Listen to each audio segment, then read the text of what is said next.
سلام و وقتتون بخیر. دوباره خوش اومدید با یه آموزش خفن دیگه. این بار براتون آموزش میدم چجوری توی یه ابزار 409 ابزار هک خطرناک بسازید.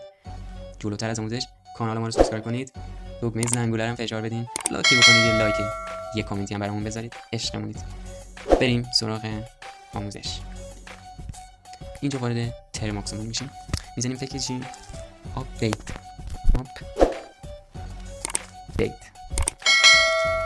باز دوباره فکر چی؟ آپگریدینگ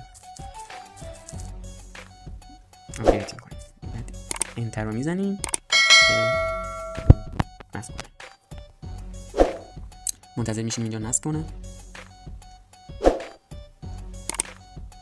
نصب شد. یه لحظه منتظر میمونیم تا وقتی این نصب میشه. من براتون یه چیزی بگم. اینجا که وای و ان میاره نگاه کنین. الان اینجا وای و ان آورده. خب شما باید وای بزنید، اینجا وای بزنید و دوباره انتر کنید. این میگه میخوای این دستور روی گوشیت نصب بشه، تو چی میگی؟ میگی آره یس، یعنی وای که بزنید میشه یس. خب دستور دادم اینستال git وای اوکی. دوباره استارت. خب اینش که برای من نصب بود. git clone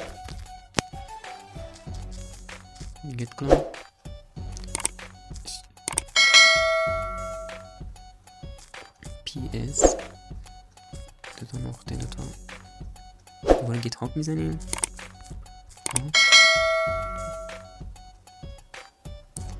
دوباره کام میزنیم.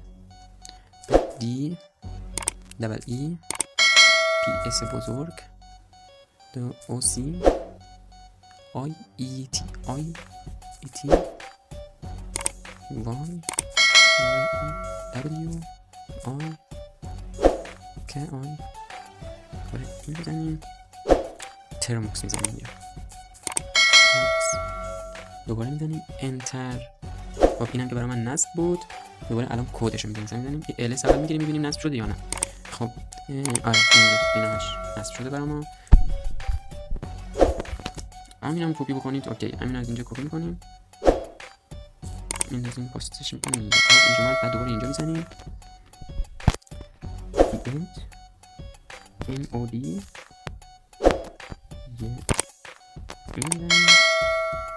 میزنیم دوباره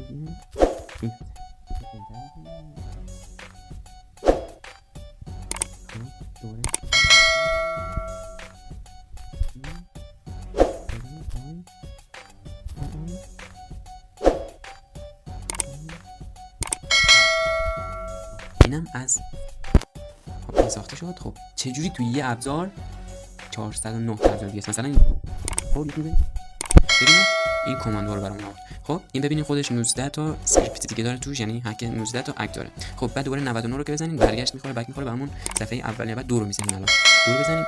اینجا خودش یه چیز دیگه داره، اسکریپت 3 تا اسکریپت خفن دیگه داره.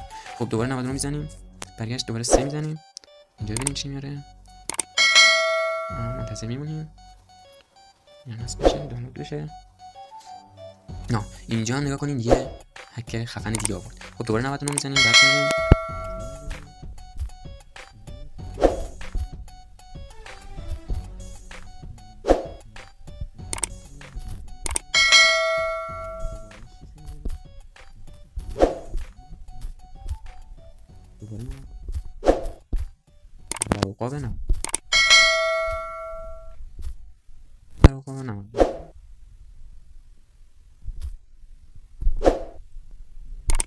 امیدوارم از این آموزشم خوشتون اومده باشه. تا آموزش بعد الله یار و مددگارشون باشه.